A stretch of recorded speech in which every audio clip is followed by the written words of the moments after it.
siempre vas a tener que los recursos que hay que poner en el presupuesto para el pago de la deuda pública pueden llegarte a un 40 y hasta un 50%. En cambio, si la deuda tiene un periodo promedio de vencimiento de 20, 30 años, el porcentaje que tiene que dedicar en el presupuesto a pagar esa deuda puede bajar a un 10, a un 15% como mucho. Por tanto, ese es un elemento importantísimo a tomar en cuenta. Lo otro es con relación al PIB. Ese sí es digamos, un indicador, una medición que no depende del periodo promedio de vencimiento.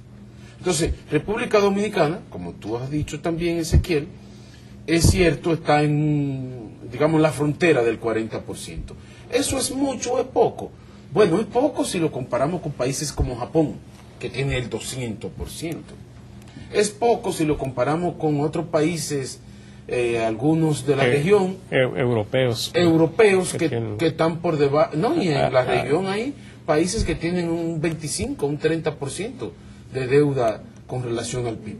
Y en Japón, en Europa, lo que hay es una crisis de la deuda soberana. Y esa es la gran preocupación. Y ese es el otro elemento que yo plantearía como un tercer elemento. Como tú señalaste, Luis, la única herramienta poderosa que había para enfrentar la crisis era el gasto público. Y por eso todos los gobiernos recurrieron a una política fiscal expansiva para no dejar caer la economía en una recesión peligrosa, muy peligrosa, que podía convertirse en una espiral y llegar a efectos catastróficos sobre los niveles de empleo. Entonces, en esa circunstancia, hay que pagar el costo de dejar que la deuda pública crezca, pero hasta unos niveles, por supuesto, manejables, que no comprometan lo que en macroeconomía se llama la sostenibilidad de la deuda pública. Es decir, niveles manejables, sostenibles, con relación a los indicadores básicos y a la capacidad de pago de un país. Eso es lo que se llama la sostenibilidad de la deuda pública. Porque la deuda, como valor absoluto, puede estar creciendo y eso no debe de asustar a nadie. Porque tiene que medirla con relación al Producto Bruto Interno. Una deuda está o se mantiene sostenible si con relación al Producto Bruto Interno se mantiene constante o baja. Lo que preocupa, o lo que dice que se entra en una trayectoria de insostenibilidad, es cuando está permanentemente aumentando con relación a... Déjame agregar esto, Ezequiel, porque es importante. En todo lo que tú has dicho, Rolando, que es muy cierto, también hay que agregar que depende mucho de para qué tú te endeudas. Ese es un punto clave, porque si tú estás endeudándote para hacer inversiones, para ampliar la base productiva, para fortalecer la economía, y es una deuda reproductiva, es decir, que con el tiempo va a generar los recursos con los cuales pagar sus servicios. Eso es una buena política de endeudamiento, incluso aconsejable en países que carecen de recursos.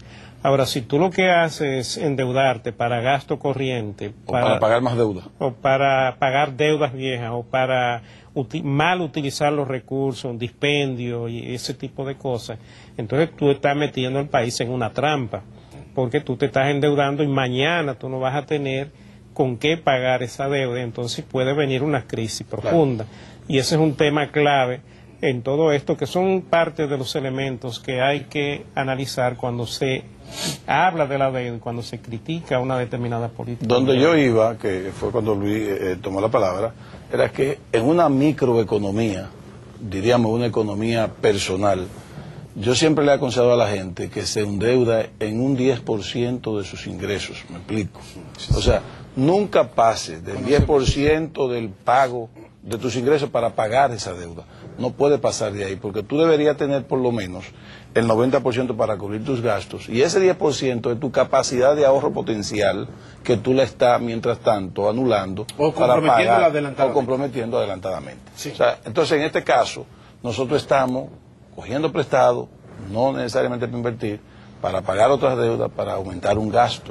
Que estaba correcto porque había que mantener la economía, pero eso tiene que ser coyuntural. Pero es complicado a veces identificar un financiamiento específico con una inversión, porque los gobiernos toman préstamos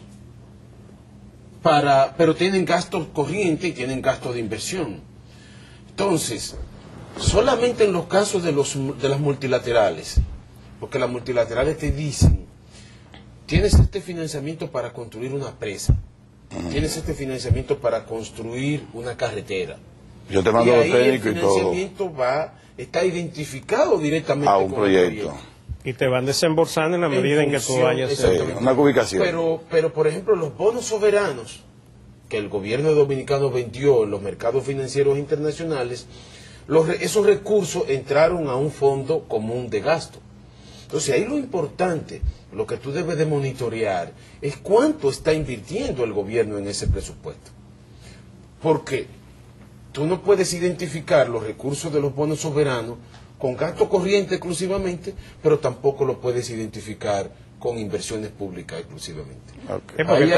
Ahí tiene que hacer un balance y ver cuánto está invirtiendo el sector público y cuánto se está endeudando. Rolando, nos terminó el tiempo. Siempre es un grato placer compartir este programa contigo. Sabemos que, sobre todo nosotros y los amigos televidentes, salimos enriquecidos de tus opiniones y de la forma como tú manejas los temas, con la profesionalidad con que lo haces y con el trabajo serio, siempre orientado a lo que es el interés nacional. Esa es la línea y la tónica de este programa, y por esa razón siempre nos sentimos muy tranquilos. Ustedes dicen eso porque son amigos míos. No, porque esa es la realidad realmente. Bueno, yo creo que lo digan los amigos televidentes. Lo perciben así. Sí. Bien, amigos, muchísimas gracias por haber compartido este programa con nosotros. Esperamos estar en contacto con ustedes de nuevo en el próximo programa. Nos vemos a todos.